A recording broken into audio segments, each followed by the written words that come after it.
Hello everyone, this is Dinesh. You're watching Learny.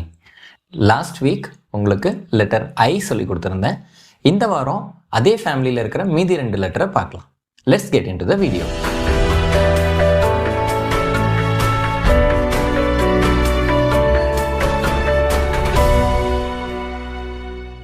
இந்த வாரம் நம்ம பார்க்க போகிற letters letter J, letter T.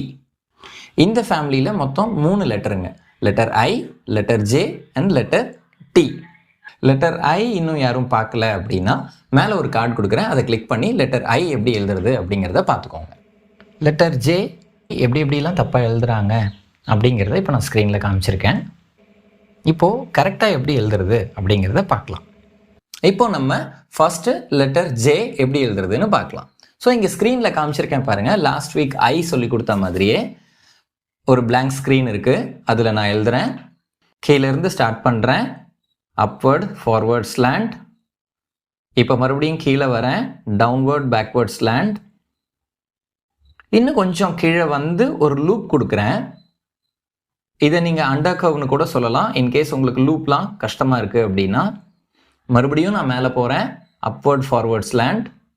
ஃபைனலாக ஒரு டாட் கொடுக்குறேன், டைட்டில் டாட். இப்போ இதில் எத்தனை ஸ்டெப்ஸ் இருக்குது அப்படிங்கிறத பார்க்கலாம்.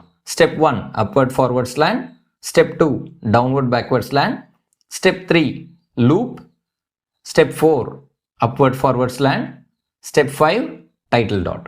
ஸோ 5 ஸ்டெப்ஸ் இதில் இருக்குது. இப்போது நான் இந்த blank ஸ்க்ரீனில் எழுதுனதை இப்போ நம்ம 4 ரூல் நோட்டில் எழுதலாம். எல்லோரும் உங்களோட 4 ரூல் நோட்டை எடுத்து வச்சுக்கோங்க. ஸோ எழுதுறதுக்கு முன்னாடி அகெயின் அந்த 3 ரூல்ஸை ஞாபகம் வச்சுக்கோங்க. ஸோ இந்த ரூல்ஸ் யாரும் எப்படி என்னங்கிறது தெரியல, இந்த வீடியோ இப்போ தான் ஃபர்ஸ்ட் டைம் பார்க்குறீங்கன்னா மேலே ஒரு கார்டு கொடுக்குறேன், கீழே டிஸ்கிரிப்ஷன்லையும் அதுக்கான லிங்க்கை நான் கொடுக்குறேன். ஸோ இந்த 3 ரூல்ஸும் ஞாபகம் வச்சாச்சுங்களா? இப்போ எழுதலாமா? ஸோ இப்போ நான் பிக்சரில் காட்டியிருக்கேன் இல்லையா 4 ரூல் லைன், அதில் நான் ஸ்லாண்ட் லைன்ஸ் போட்டிருக்கேன் ஒவ்வொரு இதுக்கும். அது எதனால் போட்டிருக்கேன் அப்படிங்கிறது கூட லாஸ்ட் வீடியோவில் நான் சொல்லியிருக்கேன். ஆரம்பத்தில் உங்களுக்கு கொஞ்சம் ஈஸியாக இருக்கும் இந்த மாதிரி ஸ்லாண்ட் லைன்ஸ் போட்டு வச்சுக்கிட்டிங்கன்னா. இப்போ ஸ்டார்ட் பண்ணலாங்களா? ஸோ பேஸ் லைனில் ஸ்டார்ட் பண்ணுறேன். பேஸ் லைனில் இருந்து next line airline. So base லைனில் ஸ்டார்ட் பண்ணுறேன், அப்வர்ட் ஃபார்வர்ட் ஸ்லாண்ட். இப்போ மறுபடியும் கீழே வரேன், டவுன்வர்ட் பேக்வர்ட் ஸ்லாண்ட். பட் இந்த நான் கீழே வர்றது கீழே லேண்ட்லைன் வரைக்குமே வருவேன். நார்மலாக I வந்து பேஸ் லைன்லேயே முடிச்சு ஏர்லைனுக்குள்ளேயே முடிச்சிட்டோம் இல்லைங்களா? இது அப்படி இல்லை. ஸோ நான் பேஸ் லைனில் ஸ்டார்ட் பண்ணி ஏர்லைன் போயிட்டு திருப்பி லேண்ட்லைன் வந்து அங்கே ஒரு லூப் கொடுக்குறேன். Again upward forward slant. So 4 steps முடிஞ்சிருச்சு. Last step tittle dot. So இதுதான் கர்சிவ் லெட்டர் J. ஈஸிங்களா?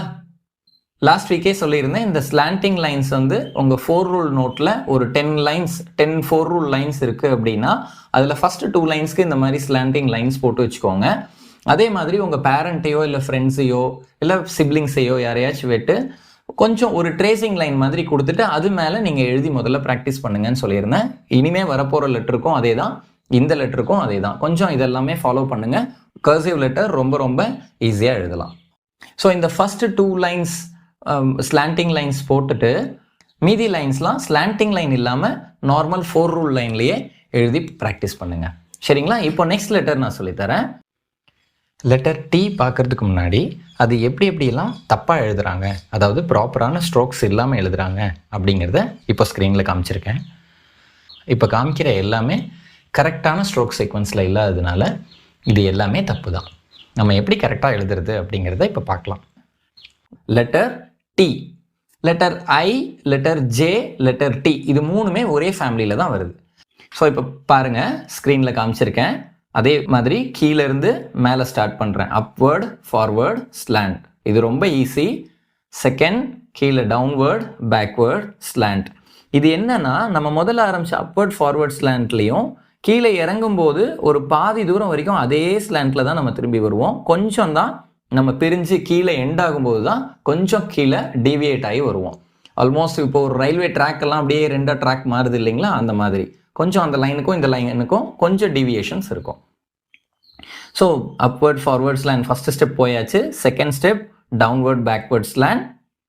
இப்போது அண்டர் கர்வ், மறுபடியும் ஒரு சின்னதாக upward forward slant. Finally cross bar. இது நான் ஆரம்பத்திலேயே சொல்லி கொடுத்துருந்தேன் இல்லைங்களா? ஒவ்வொரு ஸ்ட்ரோக்ஸ் அண்ட் ஸ்ட்ரோக்ஸோட நேம்ஸ் எல்லாம் நான் சொல்லி கொடுத்துருந்தேன். அந்த வீடியோ நீங்கள் இன்னும் பார்க்கல அப்படின்னா மேலே ஒரு கார்டு கொடுக்குறேன், அதை கிளிக் பண்ணி பாருங்கள். கீழே டிஸ்கிரிப்ஷன்லையும் அதுக்கான லிங்க் கொடுக்குறேன். இந்த ஸ்ட்ரோக்ஸ் அண்ட் ஸ்லாண்ட்ஸோட நேம்ஸ் எல்லாம் நான் அதில் கிளியராக எக்ஸ்பிளைன் பண்ணியிருப்பேன். அந்த வீடியோ பாருங்கள், இன்னும் பெட்டராக உங்களுக்கு புரியும். ஸோ இப்போது இதில் எத்தனை ஸ்டெப்ஸ் இருக்குது அப்படிங்கிறத பார்க்கலாம். ஃபஸ்ட்டு ஸ்டார்ட் பண்ணுறேன். Upward forward slant step 1, downward backward slant step 2, under curve step 3, upward forward slant step 4, finally cross bar step 5. ஓகேங்களா? இப்போ நம்ம 4 ரூல் நோட்டில் பார்க்கலாம்.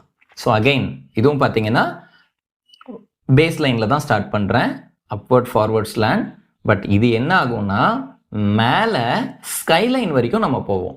So letter I and letter J வந்து பேஸ் லைன்லேருந்து ஏர்லைன் மட்டும் போகும், ஜே மட்டும் கீழே லேண்ட்லைன் வரும். ஆனால் இது லேண்ட்லைன் வராது, ஆனால் மேலே ஸ்கைலைனுக்கு போகும். ஸோ ஃபர்ஸ்ட் இங்கே ஸ்டார்ட் பண்ணுறேன், அப்வர்ட் ஃபார்வர்ட் ஸ்லாண்ட், மேலே ஸ்கைலைன் வரைக்கும் போகிறேன், திருப்பி கீழே வரேன், டவுன்வர்ட் பேக்வர்ட் ஸ்லாண்ட், ஒரு சின்ன டீவியேஷன் கொடுக்குறேன் பழைய லைனுக்கும் இந்த லைனுக்கும்.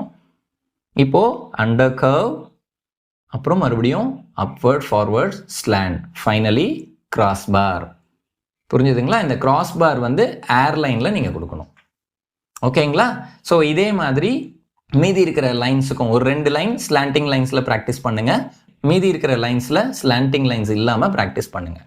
நெக்ஸ்ட் வீடியோவில் நெக்ஸ்ட் ஃபேமிலி, அந்த ஃபேமிலியில் என்னென்ன லெட்டர்ஸ் எல்லாம் இருக்குது அப்படிங்கிறத பார்க்கலாம். இந்த வீடியோ உங்களுக்கு பிடிச்சிருந்ததுன்னா லைக் பண்ணுங்கள், ஷேர் பண்ணுங்கள், கமெண்ட் பண்ணுங்கள் அண்ட் மறக்காமல் சப்ஸ்கிரைப் பண்ணுங்கள். கூடவே பெல் ஐக்கானையும் சேர்த்து கிளிக் பண்ணுங்கள். அப்போ தான் நான் போடுற வீடியோ உங்களுக்கு உடனுக்குடன் நோட்டிஃபிகேஷனில் காட்டும். நெக்ஸ்ட் வீடியோவில் சந்திக்கிறேன். நன்றி, வணக்கம்.